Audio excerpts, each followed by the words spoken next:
Bevor wir beginnen, möchte ich euch um einen kleinen Gefallen bitten. Ich gebe mein Bestes, um die Marke von 1000 Abonnenten zu erreichen. Eine Zahl, die für mich absolut alles bedeutet. Bitte drückt auf diesen Abonnieren-Button, es ist nur ein Klick. Aber für mich ist es eine unermessliche Motivation, weiterhin Videos zu erstellen. Vielen, vielen Dank.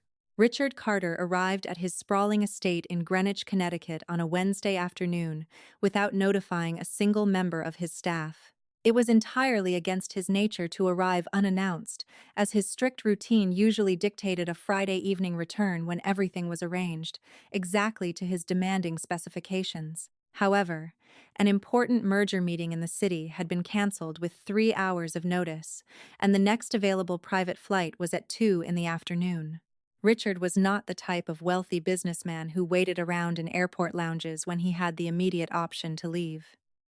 He walked through the massive front doors with his leather briefcase in hand, his mind still thoroughly occupied by the complex legal contract he had not quite finished reviewing during his flight. Suddenly, he stopped in the grand foyer, not because of anything specific he could see, but because of a distinct atmosphere he absolutely did not expect to feel. The massive house smelled completely different, lacking the neutral, sterile, and heavily controlled scent of the advanced climate systems that his estate manager deemed optimal for preserving the imported furniture.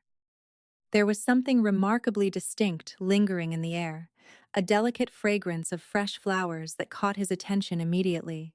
These were not the standard decorative arrangements that the high-end florist delivered and swapped out every single week according to strict house protocol, but simple, vibrant flowers placed deliberately nearby because someone genuinely wanted them to be appreciated.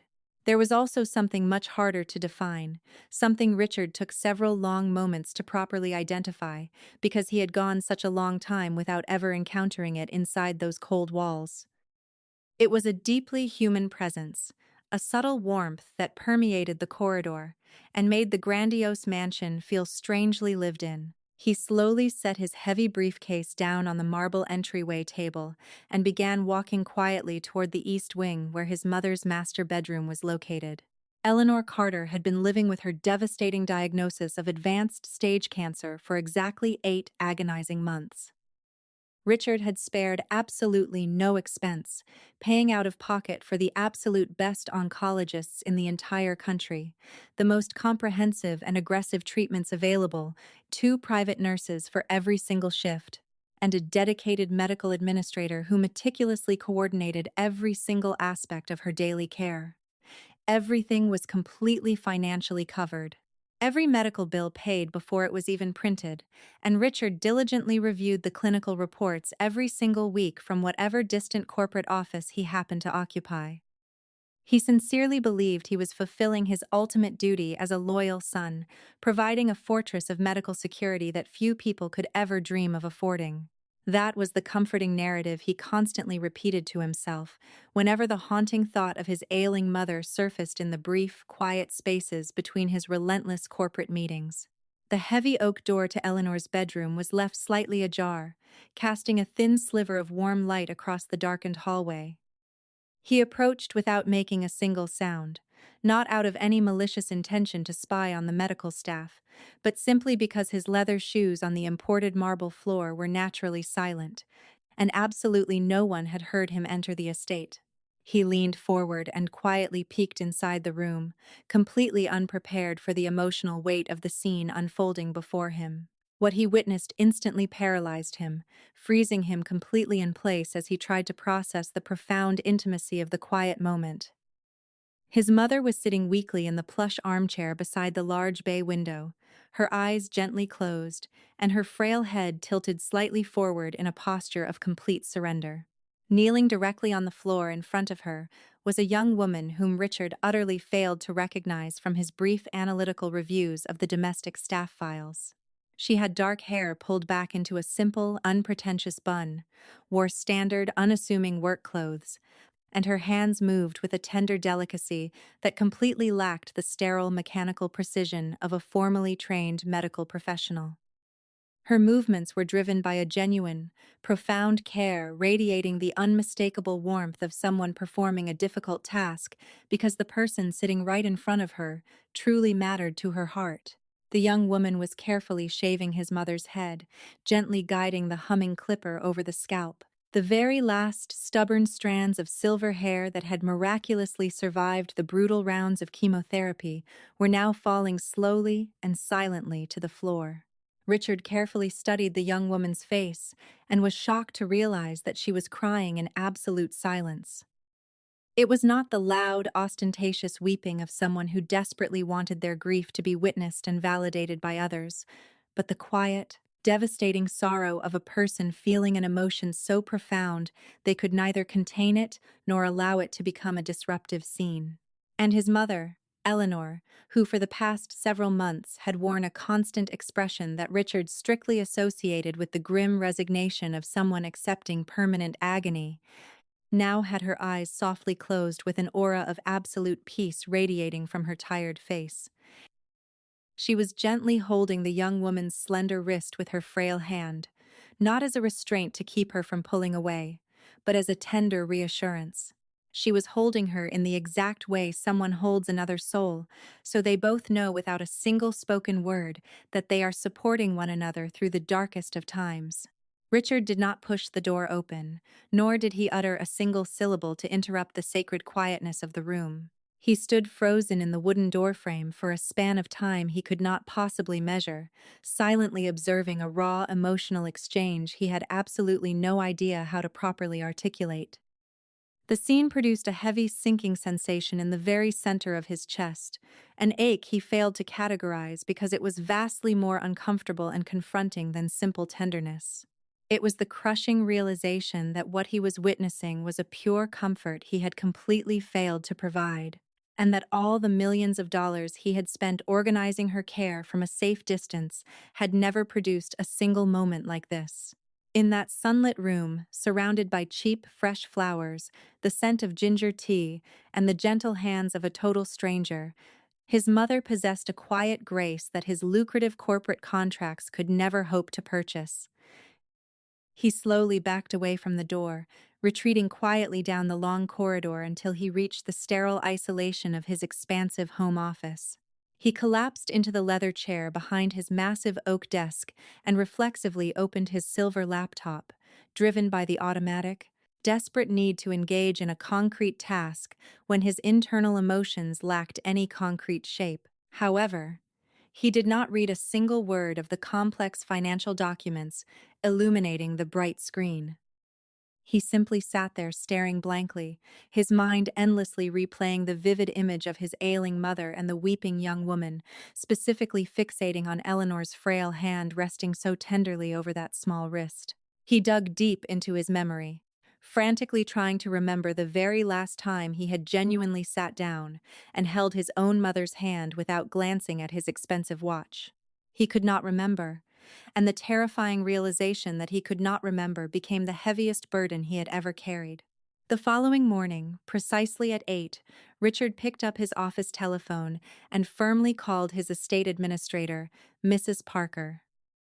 He demanded she immediately bring him the comprehensive personnel files and access logs for the entire domestic staff employed at the Greenwich estate. Mrs.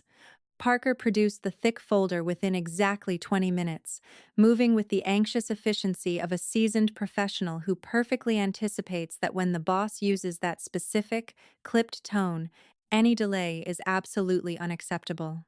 She stood nervously beside the heavy desk as Richard flipped through the pages, quickly explaining the various names, the rotating shifts, and the specific daily responsibilities assigned to each hired worker. When his finger stopped sharply on the name Valerie Cross, Richard raised his hand to stop the administrator's frantic rambling. He looked up with cold, calculating eyes and asked exactly what duties that specific 6-year-old employee was contracted to perform. Mrs. Parker swallowed hard, explaining that Valerie was strictly hired for general household cleaning, specifically maintaining the common areas, the second-floor guest rooms, and coordinating the massive loads of laundry.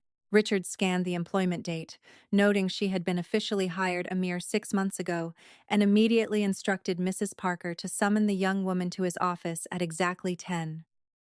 Valerie arrived precisely on time, standing in the doorway with the remarkably steady posture of someone who acutely understands they have been called in for a highly difficult conversation, yet has firmly decided beforehand they will not cower or shrink under pressure.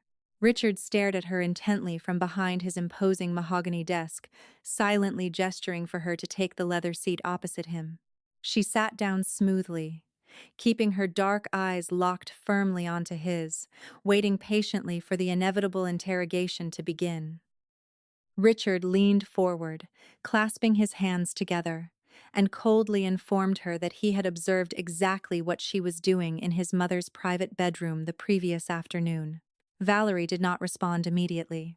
She offered no frantic apologies, displayed absolutely zero nervous guilt, and maintained the incredible calm of someone waiting to hear the complete accusation before deciding how to properly formulate her defense.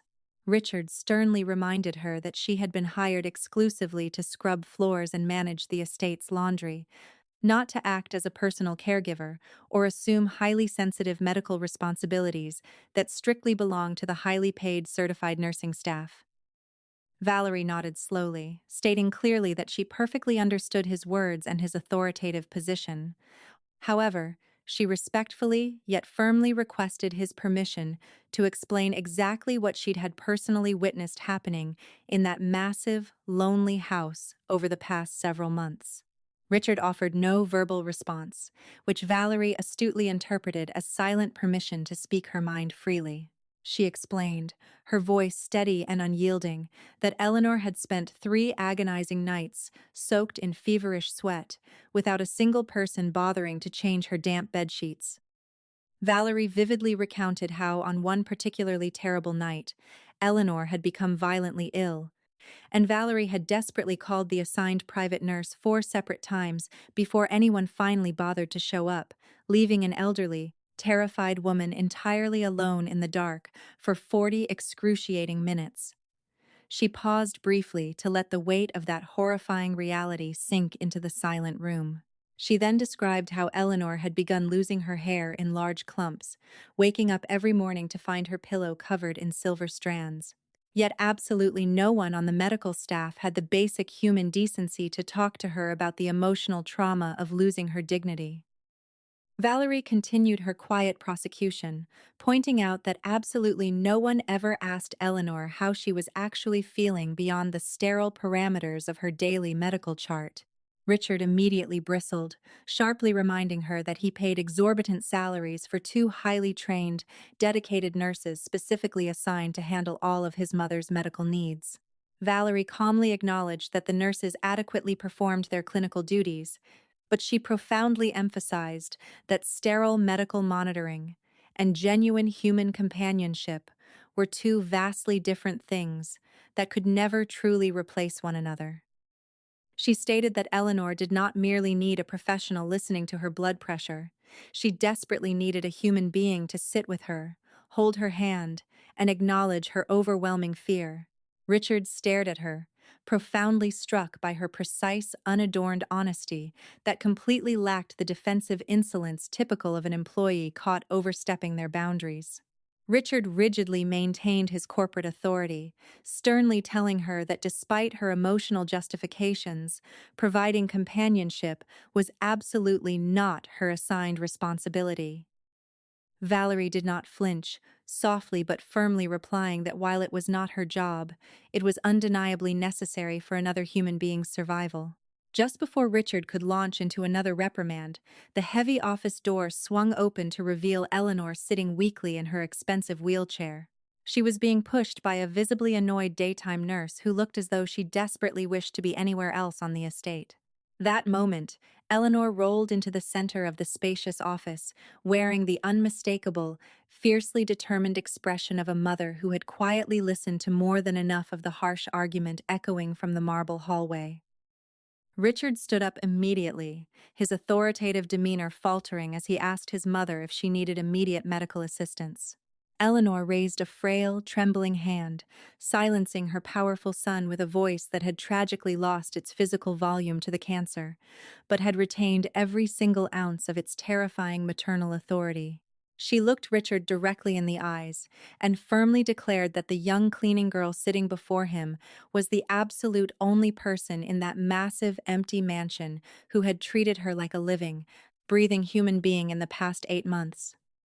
When Richard foolishly attempted to bring up the expensive medical team he provided, Eleanor sharply cut him off, angrily forbidding him from mentioning the useless clinical staff ever again. She confessed that her body constantly ached, her hair was falling out, she was paralyzed by terror every single night, and sometimes she just desperately needed someone to sit closely beside her and acknowledge her existence. She took a deep, rattling breath, pointing a shaking finger at Richard, stating that while Valerie actually sat with her in the darkness, he merely sent emails from across the country. The heavy silence that instantly flooded the office carried the crushing specific gravity of undeniable truths that simply cannot be debated because of their devastating accuracy. Eleanor delivered her final ultimatum, swearing that if Richard foolishly chose to fire Valerie, she would pack her things and leave the estate that very same day. Richard looked at his mother's fiercely determined face, then slowly turned his gaze to Valerie, who remained perfectly silent because the dramatic situation had already articulated everything that needed to be said. Defeated, Richard quietly announced that absolutely no one would be going anywhere. Using the tired voice of a man who definitively knows he has lost the argument and wisely chooses not to prolong his total surrender, Eleanor gave a curtain nod of approval, gestured for the nurse to turn her wheelchair around, and exited the room, leaving Richard completely alone with the young woman. Valerie stood up to return to her cleaning duties, but Richard stopped her softly, instructing her to continue doing exactly what she had been doing for his mother. That evening, Richard remained locked inside his office with the comprehensive security logs and financial records spread out across the massive desk. He analyzed the detailed documents with the exact same ruthless, microscopic attention he typically reserved for multi-million-dollar corporate acquisitions, scrutinizing every single column, date, and timestamp. According to the official employment contract, Valerie Cross was scheduled strictly from 8 in the morning until 6 in the evening, Monday through Friday, with a half-day shift on Saturdays. However, the automated security system that strictly recorded every single entrance and exit through the staff gates revealed a vastly different and highly irregular story. On Tuesday, the 3rd of September, she clocked out perfectly at 6, only to silently return to the estate at 11 at night, possessing no assigned shift and claiming absolutely zero financial compensation for her sudden presence. He continued tracing the digital footprints, discovering that on Thursday, the 17th, she possessed no exit record whatsoever, meaning she had voluntarily slept on a spare cot in the mansion without being required to be on duty. On Monday, the 24th, she scanned into the property at exactly 6 in the morning, a full 2 hours before her paid shift officially began. Richard meticulously counted the irregular nocturnal visits, discovering a staggering total of 17 completely unpaid nights over the past 6 months, where Valerie had remained inside the lonely house for absolutely no other reason than her own quiet choice to stay nearby. He then pulled up the minor household expense accounts, locating Valerie's specific log, and was thoroughly confused to find multiple purchases from a small, local neighborhood pharmacy. These were random, inexpensive items that absolutely did not appear on any official prescription list authorized by the highly paid oncologists. He immediately called Mrs. Parker, demanding a thorough explanation regarding the specific pharmacy receipts Valerie had submitted to the estate's accounting department. Mrs. Parker hesitated, her voice tinged with genuine surprise, explaining that those specific items were never actually charged to the household account. Valerie had actively paid for them entirely out of her own meager pocket. The local pharmacist had confirmed that the young woman maintained a personal tab there, stopping by approximately every 2 weeks to purchase supplies on her own dime. Richard hung up the phone, completely stunned by the revelation that a housekeeper earning minimum wage was secretly subsidizing his wealthy mother's absolute comfort. The items were not lavish or terribly expensive, but profoundly thoughtful. A significantly milder painkiller for the rough nights when the heavy prescriptions caused terrifying hallucinations. Organic ginger tea to settle the brutal morning nausea, and strong mint lozenges for when the harsh chemotherapy left a metallic taste in Eleanor's dry mouth. Richard slowly closed the heavy leather folders, pushed his chair back from the desk, and quietly walked out into the vast, dimly lit corridor. The enormous mansion was completely silent at that late hour, the expensive night staff tucked away in their designated quarters, while the ambient security lights cast long shadows across the imported carpets. He walked softly past his mother's grand bedroom and noticed the heavy wooden door was pushed slightly ajar, allowing a warm, incredibly soft glow to spill out onto the marble tiles. He peeked inside and saw Valerie sitting peacefully in the reading chair beside the large medical bed, holding a worn paperback novel and reading aloud in a gentle, rhythmic whisper. Eleanor was fast asleep, but Valerie's soothing voice was perfectly calibrated, low enough not to disturb her delicate rest, yet clear enough that if Eleanor were to suddenly wake in a panic, she would immediately find the comforting sound before the terrifying darkness could consume her. Richard remained frozen in the silent hallway, deeply listening to the gentle cadence of the young woman's voice without daring to step foot inside the sacred room. He did not focus on the actual words of the story being told, but rather on the loving tone of someone who instinctively understood that the rhythm of a human voice matters just as much as its literal meaning. He eventually retreated to his own massive empty bedroom, sitting heavily on the very edge of his pristine mattress. He thought about his elderly mother, telling him she was deeply proud of the corporate empire he had built, a polite lie covering the sad reality of his constant absence. He thought about his mother's last celebrated birthday exactly 3 years ago, and the pathetic string of brief, rushed phone calls he had made from busy international airports to substitute for his actual physical presence. The following morning, Richard walked down to the estate's massive kitchen much earlier than usual and found Valerie standing quietly at the marble island, diligently preparing his mother's breakfast tray.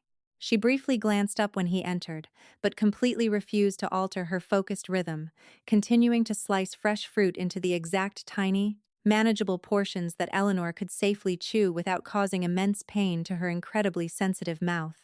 Richard stood awkwardly near the massive refrigerator, clearing his throat before quietly stating that he had completely reviewed the estate's security logs and discovered the unpaid nights and the personal pharmacy receipts.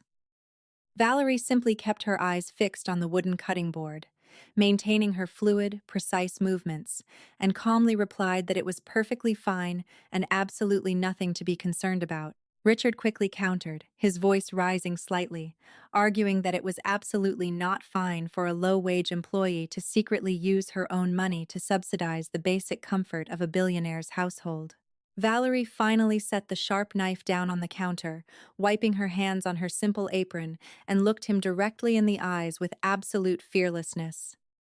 She softly asked if he genuinely wanted her to stop caring for his mother, a profound question that left Richard momentarily speechless and completely disarmed. He quickly recovered, demanding she immediately write down a comprehensive list of every single penny she had ever spent so he could properly reimburse her for her out-of-pocket expenses. Valerie shook her head slightly, stating quite plainly that reimbursement was entirely unnecessary because she had absolutely never performed those acts of kindness expecting a financial reward. Richard softly acknowledged her pure intentions, but stubbornly insisted that he was going to repay the debt regardless of her humble protests. Valerie simply stared at him for a long, heavy moment, gave a tiny nod of concession, and calmly returned to assembling the delicate breakfast tray, while Richard poured himself a cup of coffee. For the very first time in decades, Richard did not rush out the door, choosing instead to linger quietly in the kitchen, silently watching Valerie work with a newfound respect. Later that evening, while Valerie was carefully washing the ceramic teacups in the large porcelain sink, Richard asked her how she miraculously knew exactly what people needed long before they ever had the courage to ask for it. Valerie stopped scrubbing, a shadow of old grief briefly passing over her young face, and softly revealed that her own mother had been terribly sick in a very small, cramped house. She explained that when a human being is suffering, they do not need someone to efficiently solve their logistical problems. They desperately need someone to look them in the eyes and simply share the quiet room with them. When Richard gently asked if her mother had recovered, Valerie stared down at the soapy water, her voice breaking slightly as she confessed her mother had died of lung cancer exactly 4 years ago because they completely lacked the financial resources for crucial early medical detection. On a crisp Monday morning, Mrs. Parker swept into Richard's office, her face a mask of carefully controlled distress that Richard, a veteran of corporate calamities, recognized instantly. It was the unmistakable expression of a seasoned professional forced to deliver devastating news she'd rather not, but knew, with cold certainty, would be exponentially worse if she tried to conceal it. For 12 years, Mrs. Parker had flawlessly managed the sprawling estate, her primary directive to intercept and neutralize problems before they ever landed on Richard's desk. Clutching a leather-bound folder to her chest as if it contained state secrets, she took a fortifying breath and formally announced a critical situation demanding his immediate attention. Isabella Foster, the polished 34-year-old executive Richard had been casually seeing for the past 2 years, had unexpectedly arrived at the estate. Richard's face remained an unreadable tableau, betraying no flicker of emotion at the sudden appearance of the woman who shared his rarefied social circles but very little of his true self. Their convenient liaison was built on mutual professional advantage, extravagant dinners, and the comfortable, unspoken agreement of two intensely busy individuals who saw no pressing need to dissolve their arrangement. He coolly demanded to know the nature of the problem. Mrs. Parker, her voice laced with apprehension, explained that Isabella had appeared without warning while Richard was upstairs with Eleanor. Instead of waiting politely in the grand salon, Isabella had aggressively questioned the household staff, demanding explicit details about Valerie's employment, her daily routine, and her unusually close relationship with the family. She had even cornered the night nurse, irately demanding to know why a mere cleaning girl was routinely sleeping at the mansion 17 nights a month without a designated shift. Richard found Isabella pacing the sweeping stone terrace, her gaze fixed on the meticulously manicured gardens, an untouched espresso cup in her hand, her posture radiating the steely resolve of a combatant entering a boardroom battle. He calmly stepped outside, met her hostile glare with an impassive expression, and inquired softly why she had chosen to descend upon his mother's home unannounced, rather than simply calling his private line. Isabella slammed the delicate porcelain cup onto the wrought iron table, utterly disregarding his question, and demanded to know, with fierce intensity, precisely who the young cleaning girl was and what her true agenda might be. Richard maintained his glacial composure, stating flatly that Valerie Cross was a highly valued member of the domestic staff, currently providing essential comfort his ailing mother desperately needed to endure her brutal treatments. Isabella scoffed, her voice dripping with venomous condescension, asserting that minimum wage employees simply did not sleep in their employer's mansion for 17 unpaid nights out of pure altruism. Isabella's sharp eyes narrowed as she coolly appraised Richard, her calculating intellect, the very tool that made her a formidable executive, at full display. Determined to expose what she perceived as a blatant deception, she accused Valerie of deliberately ingratiating herself with the wealthy family in Richard's absence, cynically cultivating a toxic emotional dependence in a vulnerable, dying woman to secure a substantial financial windfall. Richard stood perfectly still, allowing the abhorrent accusation to hang in the frigid morning air, a chilling realization dawning that Isabella's world was utterly devoid of genuine human empathy. He replied softly that what Valerie was doing had a name, a concept Isabella was incapable of grasping because it could not be quantified on a balance sheet. He explained that Valerie was simply doing what a loving family member should have done from the outset, stepping into the vast emotional chasm Richard himself had selfishly abandoned. Isabella snatched her designer handbag, her eyes blazing at Richard with unadulterated disdain, hissing that he was foolishly defending a calculating gold digger while willfully ignoring the glaring truth before him. She viciously reminded him that Valerie was nothing more than a contracted maid who had presumptuously intruded upon sacred family spaces that were unequivocally not hers. Richard remained silent for a long, heavy moment, his mind awash with vivid images of Valerie silently weeping as she shaved his mother's head, and the tragic narrative of a poor woman succumbing to lung cancer in a meager, underfunded dwelling. He looked at Isabella, recalling that she had visited the sprawling estate a mere 4 times in the past 8 months and had never spent more than 20 minutes in Eleanor's room. He finally broke the silence, his voice dropping to a terrifyingly calm register, and firmly declared that Valerie occupied the exact place she truly deserved, precisely because no one else had bothered to show up. Isabella aggressively slung her weighty bag over her shoulder, issuing a final, icy ultimatum, demanding he call her only when he finally decided what truly mattered in his life, and stormed off the terrace without awaiting his reply.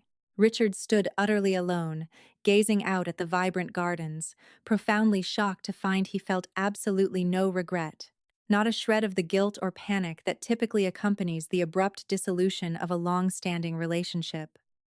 Instead, he experienced a wave of crystalline clarity, the uncomfortable yet profoundly necessary revelation that occurs when one finally ceases to confuse what is socially expedient with what is undeniably true. He turned his back on the empty driveway and walked with purpose back into the vast house, heading directly upstairs to his mother's quiet chamber. As he entered the room, he found Valerie peacefully arranging fresh market flowers in a simple glass vase, while Eleanor watched her with an expression of pure, unadulterated serenity. The ultimate turning point of his entire existence arrived without the slightest warning late on a random Tuesday night, while Richard was diligently poring over a formidable stack of legal contracts in his study. He suddenly heard a muffled, terrifying thud echoing through the ceiling from the floor above, followed by a brief second of absolute silence, and then Valerie's desperate cry for the on-call medical team. Richard abandoned his paperwork, sprinting up the grand staircase and bursting into his mother's bedroom in under 20 seconds, his heart hammering a frantic rhythm against his ribs. Eleanor lay completely collapsed on the hardwood floor beside her expensive medical bed, having foolishly attempted to reach the bathroom alone in the dark, only to have her weakened legs utterly betray her. She was gasping for air with terrifyingly wet, ragged sounds, her compromised lungs fighting a losing battle against a sudden, massive surge of internal fluid. Valerie was already kneeling beside the dying woman, wisely refraining from moving Eleanor's fragile body, knowing full well that amateur handling during a severe crisis could easily shatter her brittle bones or exacerbate her injuries. With one remarkably steady hand, she cradled Eleanor's silver head, and with the other, she calmly but firmly demanded the immediate presence of the local emergency physician over the telephone. Richard collapsed to his knees on the opposite side of his mother, utterly paralyzed by a profound sense of helplessness as Eleanor's terrified, exhausted eyes locked desperately onto his. For the very first time in his entire life, the brilliant corporate strategist possessed no plan, no financial leverage, and no quick solution to offer. So he simply reached out, grasped his mother's frail, trembling hand, and promised her he was not going anywhere. The frantic emergency physician arrived at the Greenwich estate in precisely 8 minutes, a testament to Valerie's remarkable precision and relentless urgency on the telephone regarding the severe respiratory failure occurring in the bedroom. For the next agonizing hour, Richard refused to leave the crowded room, pressing himself tightly against the corner wall as the highly trained medical team frantically administered heavy diuretics and supplemental oxygen to Eleanor's failing system. Once the terrifying crisis finally abated and Eleanor was safely stabilized back in her bed, the doctor quietly explained that the massive fluid accumulation in her lungs was a stark, undeniable indicator of the rapid decline they had all been dreading. As the medical team retreated to the hallway to prepare the remaining intravenous bags, Richard and Valerie were left alone in the dim, silent room, the steady, rhythmic hiss of the heavy oxygen concentrator filling the air. Richard remained awkwardly rooted beside the massive bed, his large hands fidgeting nervously at his sides, completely uncertain of what a son was actually meant to do once the immediate medical terror had officially subsided. He looked over at Valerie, who was quietly adjusting the room's thermostat to the precise temperature the stern doctor had, with palpable authority, demanded, moving with the calm, quiet grace of someone entirely unfazed by the shadow of death. He softly asked her what he was supposed to do now, a desperate, vulnerable question that completely stripped away his formidable corporate armor, exposing the terrified, deeply insecure boy hidden beneath. Valerie did not mock his profound ignorance, nor did she attempt to offer hollow, meaningless platitudes. She simply pulled a heavy wooden chair right up to the very edge of the mattress. Looking him directly in his tired eyes, she softly instructed him to just sit down, gently assuring him that simply being there when his mother finally opened her eyes would be more than enough. Richard obediently sank into the wooden chair, staring blankly at the slow, rhythmic rise and fall of his mother's frail chest beneath the heavy white blankets, utterly terrified that every single breath might miraculously be her last. Valerie quietly switched off the harsh overhead lights, leaving only the soft amber glow of the small reading lamp on the bedside table, transforming the sterile hospital environment back into a warm, intimate sanctuary. Recognizing that Richard was shivering in his thin dress shirt due to the freezing medical temperatures, she quietly retrieved a thick woolen blanket from the massive closet and gently draped it heavily across his broad shoulders without uttering a single word. She then took her familiar place in the chair on the exact opposite side of the bed, folding her hands quietly in her lap, completely prepared to endure the long, terrifying night watch alongside him. They sat together in absolute silence as the heavy oak clock on the bedroom wall slowly ticked past 1, then 2, and eventually 3 in the cold, unforgiving morning. At some point during the agonizing, silent vigil, Richard looked down and was completely shocked to realize that his large hand was tightly holding his mother's incredibly fragile, bone-thin fingers beneath the thick blankets. He truly could not remember making the conscious, deliberate decision to reach out and grasp her hand. It had simply happened with the pure, undeniable naturalness of a human body, finally surrendering its emotional walls. He slowly lifted his heavy, exhausted eyes and looked across the bed at Valerie, who was still wide awake, watching Angkor with the incredibly deep, patient attention of someone who had survived countless terrifying nights just like this one. He leaned forward slightly, his voice dropping to a harsh, scratchy whisper, and desperately asked Valerie exactly how she had managed to survive this crushing, suffocating nightmare when it was her own mother dying in that tiny house. Valerie remained completely silent for a long, heavy moment, her dark eyes reflecting the soft amber light of the lamp, before brutally and honestly admitting that she had actually handled the entire tragedy incredibly poorly. She confessed that she had been absolutely terrified, completely unguided, and totally overwhelmed by the massive responsibility, but she fiercely maintained that she had absolutely never abandoned her post, remaining completely present until the very bitter end. Richard stared down at his sleeping mother's pale face, tears finally burning the corners of his eyes, and softly confessed to the quiet room that his entire life had been nothing but a pathetic series of cowardly absences. Richard remained at Eleanor's bedside through the night, finally realizing that being present mattered more than any business success he had ever achieved. Encouraged by Valerie's quiet honesty and compassionate guidance, he abandoned his obsession with work, reorganized his responsibilities, and devoted his days to caring for his dying mother. As Eleanor's condition worsened, she found peace in having both Richard's hand and Valerie's comforting presence beside her.